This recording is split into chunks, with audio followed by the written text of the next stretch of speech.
పంచు డైలాగులతో ఎప్పుడు ముందుండే బండ్ల గణేష్ ఈరోజు పార్లమెంటు అభ్యర్థిత్వానికి తన అప్లికేషన్ సమర్పించాడు. మరి సినిమాలు వదిలేసినట్ట, రాజకీయంగా ముందుకు పోతున్నట్ట. ప్రస్తుత సీఎం రేవంత్ రెడ్డి రిజైన్ చేసిన మల్కాజ్గిరి పార్లమెంటునే తాను పోటీ చేస్తానని చెప్పి వాళ్ళ అభ్యర్థిత్వాన్ని సమర్పించాడు. ప్రస్తుతం బండ్ల గణేష్ మనతో ఉన్నారు. మీరు రాజకీయంగా ముందుకు పోవాలని చెప్పి సినిమాను వదిలేసి వచ్చినట్టు అనుకోవచ్చా? నేను సినిమా తీసి 7 ఏళ్ళు అయింది సార్. 7 సంవత్సరాల కింద టెంపర్ సినిమా తర్వాత సినిమాలు తీయలేదు. మా వ్యాపారం పౌల్ట్రీ. నాకు రాజకీయాలు అంటే ఇంట్రెస్ట్. నేను 2018 నుంచి చాలా సీరియస్గా పాలిటిక్స్లో ఉన్నా. ఉత్తమ్ కుమార్ రెడ్డి గారు పిసిసి అధ్యక్షుడిగా జరిగిన ఎలక్షన్స్లో పార్టీ అధికారం రావాలని చాలా కష్టపడ్డా, చాలా శ్రమించా. కానీ అప్పుడు మేము ఓడిపోవడం జరిగింది. నిరుత్సాహపడ్డా, బాధపడ్డా, దిగులు పడ్డా. ఈంద్రాడు ఆయన కాంగ్రెస్ పార్టీ గెలవలేదనుకున్నా. కానీ ఆ రోజు చాలా అణిగిమణిగి, చాలా అభిమానాన్ని చంపుకొని కూడా బయట పడకుండా నేను కాపాడుకుంటూ వచ్చిన. తర్వాత రేవంత్ రెడ్డి గారు పిసిసి అయినాక ఉత్సాహం చూసి అప్పటి నుంచి ఈసారి మా ఆశలు చిగురించినాయి. కాలక్రమేణా ఈసారి విక్టరీ కొడతాం రా నాయన, 100% కాంగ్రెస్ అధికారంలోకి వస్తుందని నమ్మి రేవంత్ రెడ్డి గారి నాయకత్వంలో కాంగ్రెస్ పార్టీ అధికారంలో రావటానికి నా శక్తి మేర, నా స్థాయి మేర నేను పనిచేయడం జరిగింది. దాని అధిష్టానం కానీ, పార్టీ పెద్దలు కానీ అందరూ గుర్తించి నన్ను అభిమానించడం జరిగింది. తెలంగాణ రాష్ట్రంలో ప్రపంచంలో ఎక్కడ తెలుగు వాళ్ళు ఉన్నా కానీ నేను చేసిన దానికి నన్ను ఎక్కడ పోయినా మీరు బాగా పనిచేశారంటుంటే నాకు తెలియని ఉత్సాహం. కానీ మన ఎమ్మెల్యే ఎలక్షన్లో కూడా పోటీ చేద్దాం అనుకున్నా. కానీ నాకు అంతకుముందు నేను ఫస్ట్ పార్టీలో జాయిన్ అయినప్పుడు రాజేంద్ర నగర్ సీట్ అడగడం జరిగింది. అది పొత్తులో భాగంగా టీడీపీకి తీసుకోవడం జరిగింది. నాకు రాలేదు. నెక్స్ట్ టైం మొన్న అంటే మీరు రాజకీయాల్లో ఓనమాలు కూడా నేర్చుకోలేదు. సర్పంచ్ కానీ, వార్డు మెంబర్ కానీ, మిగతా అంటే ఎంపీటీసీ, జెడ్పీటీసీ, ఎమ్మెల్యేగా ఎక్కడ కూడా మీరు ఏ అటెండెన్స్ చేయలేదు. రాజకీయాలు ఓనమాలే నేర్చుకుంటున్నారు. డైరెక్ట్గా ఎంపీగా నేను పోటీ చేస్తానని చెప్పి అప్లికేషన్ సమర్పించడంలో అంటే మర్మం ఏమనుకోవచ్చు? అంటే ఏ మంత్రి పదవి చేయకుండా ఒకసారి 2 సార్లు అండి రేవంత్ అన్న ఎమ్మెల్యే, అంతే కదా. ఒకసారి అండి 2 సార్లు డైరెక్ట్ సీఎం కాలేదండి, ఎంపీ మంత్రిగా చేయలేదు కదా. చాలా మంత్రివర్గంలో చేసినాడు. అంటే ఆయన తను జెడ్పీటీసీ నుంచి జీవితాన్ని ప్రారంభించాడు. కాదు సార్, అది కరెక్ట్ కాదు. జెడ్పీటీసీ చేసినా కానీ రేవంత్ రెడ్డి అనేవాడు ఒక ఫైర్. రేవంత్ అన్న ఒక బండ్ల గణేష్ కూడా ఒక ఫైర్ అనుకోవచ్చు, ఒక ఆటం బాంబు. రేవంత్ అన్న ఎవరికైనా ఏ పదవికైనా సమర్థత. నాకు పార్లమెంటు నన్ను ఎమ్మెల్యే చేయాలనుకున్నా, కానీ పార్లమెంటు పెద్ద పార్లమెంటు, నాకు అవకాశం వస్తే భారతదేశంలోనే పెద్ద అవకాశం వస్తే బాగుంటుంది. దీన్ని ఎందుకు అడగకూడదు? అందరూ తమిళియన్స్ కానీ మినీ ఇండియా అంటారు దాన్ని, చేస్తే అక్కడి నుంచి బాగుంటుందని అప్లికేషన్ పెట్టడం జరిగింది. దీనికి అనుభవం అంటే పెద్ద పెద్ద వాళ్ళు అందరూ ఉన్నారు. అక్కడ చాలా మంచి మంచి నాయకులు ఉన్నారు, గొప్ప వాళ్ళందరూ ఉన్నారు. కానీ నేను అడిగిన దాంట్లో న్యాయం ఉంది. నేను గెలుస్తాను నమ్మకంతో అప్లై చేసి. సినిమా ప్రపంచం వేరు, రాజకీయ జీవితం వేరు. రాజకీయ జీవితంలో మీరు సక్సెస్ కాగలరని చెప్పి అనుకుంటున్నారా? బ్రహ్మాండంగా సక్సెస్ అయితే నేను ఆల్రెడీ సక్సెస్ఫుల్ పొలిటీషియన్ని. ఎందుకంటే పోటీ చేస్తేనే కాదు, జనం మనవలు పొందినా, జనం గుర్తింపు పొందినా, జనం అందరూ అభిమానించినా, నువ్వు కాంగ్రెస్ పార్టీకి పనిచేసిన 10 మంది మెచ్చుకోవటమే సక్సెస్. నేను సక్సెస్ఫుల్ పొలిటీషియన్ అని చెప్పుకుంటున్నా. లాస్ట్ టైం మీరు గచ్చిబౌలిలో చంద్రబాబు నాయుడు అరెస్ట్ తర్వాత ఎమోషనల్ ఫీల్ అయ్యారు. సో తెలంగాణలో పార్లమెంటు స్థానం కోసం మల్కాజ్గిరిని ఎంచుకున్నారు. పవన్ కళ్యాణ్ మీ అభిమాన హీరో, పవన్ కళ్యాణ్తో సినిమాలు చేశారు. ఈ ఈక్వేషన్స్ని ఎట్లా చూడొచ్చు మీరు? చాలా బాగా క్వశ్చన్ వేసారు అన్న. ఫస్ట్ ఈ రోజుకి కూడా నాకు పవన్ కళ్యాణ్ గారు అంటే ప్రాణం. పవన్ కళ్యాణ్ గారు అంటే ఇష్టం. ఇక మీరు చూసారో చూడదా, నా ఇంట్లో అన్ని ఆయన ఫోటోలు ఉంటాయి, కనిపిస్తున్నాయి కదా మీకు. నేను కాంగ్రెస్ పార్టీకి వాదని 2004 దగ్గర నుంచి నేను కాంగ్రెస్ పార్టీ. నేను అంతకుముందు ఏ రాజకీయ పార్టీలో కానీ ఇప్పుడు ఎక్కడ లేను. నేను తెలుగుదేశం అంటే కానీ నాకు అభిమానం కాదు, చంద్రబాబు నాయుడు గారు అంటే అభిమానం, నందమూరి తారక రామారావు గారు అంటే గౌరవం. చంద్రబాబు నాయుడు గారు అరెస్ట్ అయిన విధానానికి బాధపడి, చంద్రబాబు నాయుడు గారు అంటే నేను మీరు తప్పుగా అనుకోనంటే ఒక మాట చెప్తా. నేను నా సామాజిక వర్గాన్ని నేను అభిమానిస్తా, పక్క సామాజిక వర్గాన్ని గౌరవిస్తా, అందరినీ ప్రేమిస్తా. అంతేగాని నా వాళ్ళే గొప్పవాళ్ళు, పక్కాళ్ళు గొప్పవాళ్ళు గారిని నన్ను. పవన్ కళ్యాణ్ గారు నాకు దేవుడితో సమానం.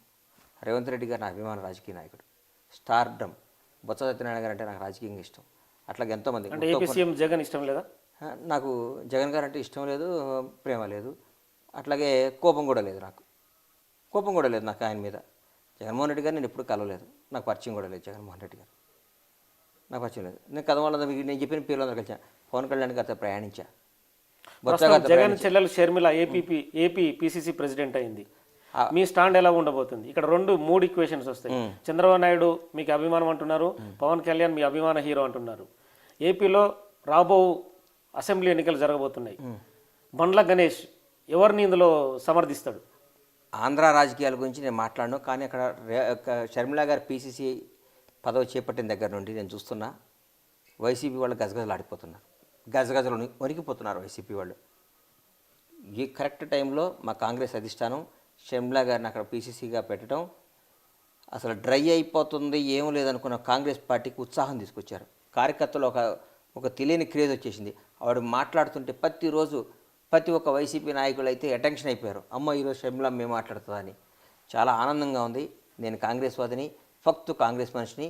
అట్లాగే నాకు చంద్రబాబు నాయుడు గారు అన్నా, పవన్ కళ్యాణ్ గారు కన్నా నా పర్సనల్గా వాళ్ళంటే నాకు గౌరవం. అంటే ఎలా ఉండబడుతుంది రిజల్ట్ ఏపీలో?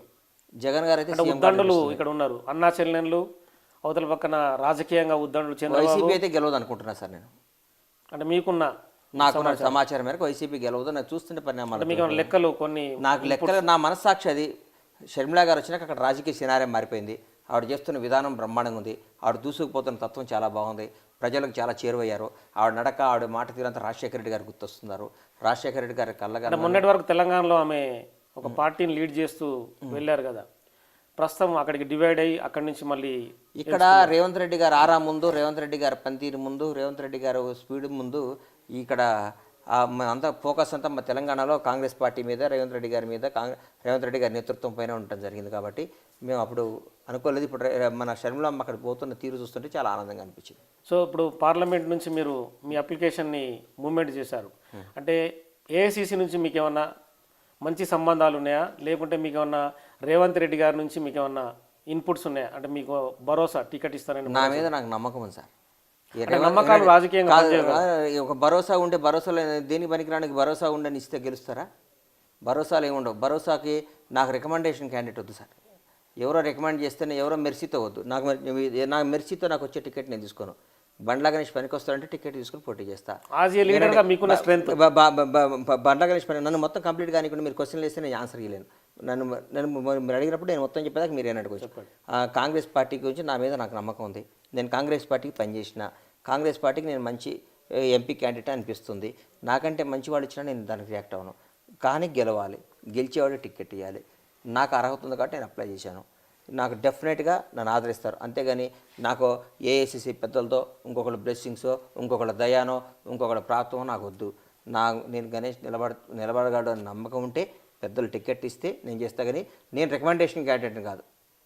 జనంలోంచి జనం అందరూ నమ్మితే నాకు టికెట్ వస్తుంది. టికెట్ వస్తే నేను పోటీ చేసి గెలుస్తాను. ఒకవేళ టికెట్ ఇవ్వకుంటే ఏం పని చేసుకుంటా కాంగ్రెస్ పార్టీకి. అంతేగాని టికెట్ ఇంకా అలిగి వెళ్ళిపోతా అవన్నీ ఉండవు నాకు.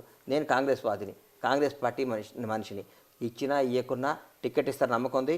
ఇవ్వకపోయినా అధిష్టానం ఏం చెప్తే అది చేస్తా. కానీ నేను ఎదురు తిరగటాలు, పంచాయతీలు పెట్టుకోవటాలు, స్టేట్మెంట్ ఇవ్వటాలు అవి ఏమి ఉండవు నాకు. బండ్ల గణేష్కు టికెట్ ఇస్తే కనుక సినిమా వల్ల తోడ్పాటు మీకు ఎలా ఉండబోతుంది? నా మీద నాకు నమ్మకం ఉంది. మా వాళ్ళందరూ ఆశీస్సులు ఉంటాయి. ప్రతి ఒక్కరు బండ్ల గణేష్ సినిమాలో సార్ ఒకటి గుర్తుపెట్టుకోండి సార్, సినిమా ఇండస్ట్రీ ఎవరు కాంగ్రెస్ పార్టీ తరఫున లేరు మొన్నటి వరకు. వాస్తవం ఇది. ఎవరూ మాట్లాడాలని కూడా అనుకోలేదు. ఎందుకంటే వాళ్ళ లిమిట్స్ వాళ్ళకు ఉంటాయి. వాళ్ళ గీత వాళ్ళకు ఉంటుంది. లిమిట్స్ అంటే వాళ్ళ ఊరికి అనవసరంగా ఎందుకు పెట్టుకోవాలి. కొందరికి ఇంట్రెస్ట్ ఉంటుంది, కొందరికి ఇంట్రెస్ట్ ఉండదు. కొందరికి ఇంట్రెస్ట్ ఉండొచ్చు రాజకీయాల్లో, కొందరు ఇంట్రెస్ట్ లేదు. కానీ ఈరోజు రేవంత్ రెడ్డి గారు గెలిచినాక వచ్చి మర్యాదపూర్వకంగా ఒక రాష్ట్ర ముఖ్యమంత్రిగా కలవాల్సిన బాధ్యత సినిమా రంగంపై ఉంది కాబట్టి అందరూ వచ్చి కలుస్తున్నారు. దాన్ని నేను తప్పుపట్టను.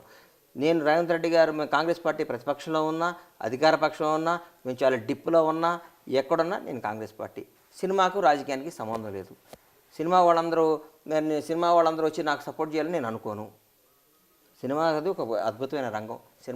సినిమా రంగం అనేది చాలా అందరూ మంచివాళ్ళే. ఎవరి అభిప్రాయం వాళ్ళది. నేను దేవుళ్ళ భావించాను. ఆంధ్రాలో ఒక పార్టీ పెట్టుకొని బ్రహ్మాండంగా చూసుకుంటున్నాడు. నేను పోయి జాన్సన్లో జాయిన్ కాలేదు కదా. నాకు పవన్ కళ్యాణ్ కంటే ఎవరు ఎక్కువ కాదు సార్. నా మనస్సాక్షి నేను చెప్తున్నా. కానీ నేను జనసేన చేయను. నేను రాజకీయంగా కాంగ్రెస్ పార్టీ, అది నా ఇష్టం. అంతేగాని నేను ఒక సినిమా వాళ్ళు వచ్చి నాకు సపోర్ట్ చేయాలి నేను ఎందుకు అనుకుంటా. పవన్ కళ్యాణ్ గారికే సినిమా వాళ్ళు పోయి సపోర్ట్ చేయలేదు సార్. నాకు పవన్ కళ్యాణ్ కంటే నాకు ఎక్కువ ఏం కాదు కదా.